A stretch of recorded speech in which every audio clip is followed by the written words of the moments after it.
السلام علیکم۔ F S info سے فیصل شاہین۔ سامی چودھری کا کالم، پاکستان گھر آئی قسمت ٹھکرا بیٹھا۔ کرکٹ تجزیہ کار ہے، ٹیسٹ کرکٹ میں قسمت کا کردار اس قدر اہم ہوتا ہے کہ بسا اوقات ٹاس کی جیت ہی سے میچ کی جیت جو ہے وہ ہموار ہو جاتی ہے۔ اگرچہ ٹاس کے معاملے میں بابر اعظم بہت خوش بخت نہیں رہے، مگر کراچی میں جب بلا آخر قسمت پاکستان کے رستے آ ہی گئی تو پاکستان اس کا صحیح فائدہ اٹھانے سے قاصر رہا۔ ٹاس جیتنے پر بابر اعظم مسکراتے ہوئے کہہ رہے تھے کہ وہ اس ٹاس کی جیت کا بھرپور فائدہ اٹھائیں گے اور بیٹنگ کے لیے سازگار اس پچ پہ کوئی خطیر مجموعہ ترتیب دینے کی کوشش کریں گے، مگر اے بسا آرزو کے خاک شد، بلا شبہ کراچی کی یہ پچ بیٹنگ کے لیے سہل تھی۔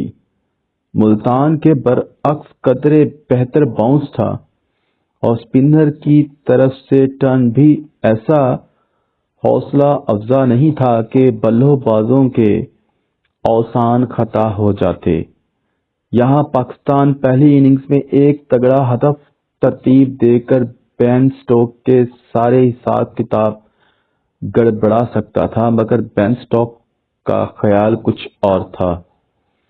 سیریز پہلے ہی جیت چکنے کے بعد انہیں یہ سہولت میسر تھی کہ وہ اپنے سینئر پیسر جیمز اینڈرسن کو آرام دے کر نوجوان سپنر ریحان احمد کو ڈیبیو کا موقع دے سکیں۔ ان تبدیلیوں سے بھی پاکستانی بیٹنگ کے لیے حالات سازگار ہونے کا بھرپور امکان موجود تھا۔ شان مسعود ایک عرصے سے پاکستانی ٹیسٹ ٹیم میں شمولیت کے منتظر رہے ہیں اور یہاں امام الحق کی انجری کی بدولت انہیں موقع ملا جس کا انہوں نے اپنے ہی انداز سے فائدہ بھی اٹھایا۔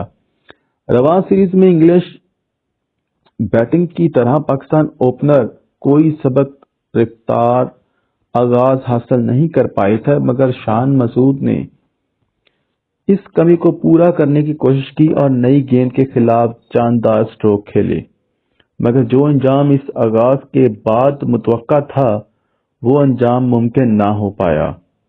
سٹوکس کی قابل رشک قائدانہ صلاحیتوں کی بدولت انگلش بولنگ گاہے بے گاہے پاکستانی بیٹنگ میں شگاف ڈالتی رہی اور جو مومنٹم پاکستانی مڈل آرڈر کو میسر ہونا تھا وہ نہ ہو پایا۔ انگلش بولنگ نے پاکستانی بلے بازوں کی جارجیت کے جواب میں خاموشی اختیار کرنے کی بجائے انہیں مزید جارجیت پہ اکسایا اور ایسی جارجیت میں ہی انہیں شکار کر لیا۔ اظہر علی اپنی الوداع ٹیسٹ میچ میں کھیل رہے تھے اور یقیناً وہ اپنا طویل کیریئر کا سفر کسی شکست پہ ختم نہیں کرنا چاہیں گے۔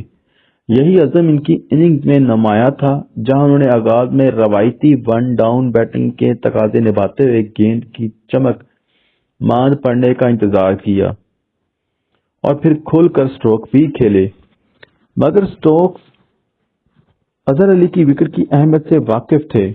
انہوں نے اظہر کے لیے وہی دام تزویر بچھایا جس کی نظر امام الحق اور سعود شکیل ملتان میں ہوئے تھے۔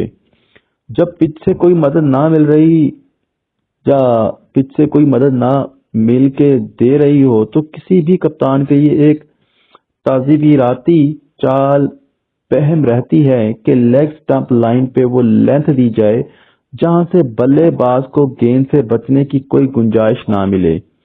اظہر علی کی وکٹ یہاں پر بہت اہم تھی اور سٹوکس کی یہ حکمت عملی لاجواب رہی، کیونکہ اگر اظہر علی اپنی روایتی انداز میں کوئی لمبی اننگز کھیل جاتے تو ٹاس کے وقت بابر اعظم کی آنکھوں میں سچے خواب سچ ہو سکتے تھے، مگر اظہر کی وکٹ کے بعد بابر اعظم کو دوسرے کنارے سے کوئی ایسی مستحکم تائید نہ مل پائی جو اننگز کو پہلے دن سے آگے بڑھنے کی امید جگا سکتی۔ 11 سال کی عمر میں بین سٹوک کو نیٹ سیشن میں آؤٹ کرنے والے انگلش بولر ریحان احمد کون ہیں؟ کراچی ٹیسٹ پاکستانی ٹیم کی اننگ کے 304 رنز پہلے ہی دن ختم، انگلینڈ بھی ایک وکٹ گوا بیٹھا۔ سامی چودھری کا کالم کے علیم ڈار پورے کھیل پہ بھاری پڑ گئے۔ اس احتیاط کو خود علاج درکار ہے۔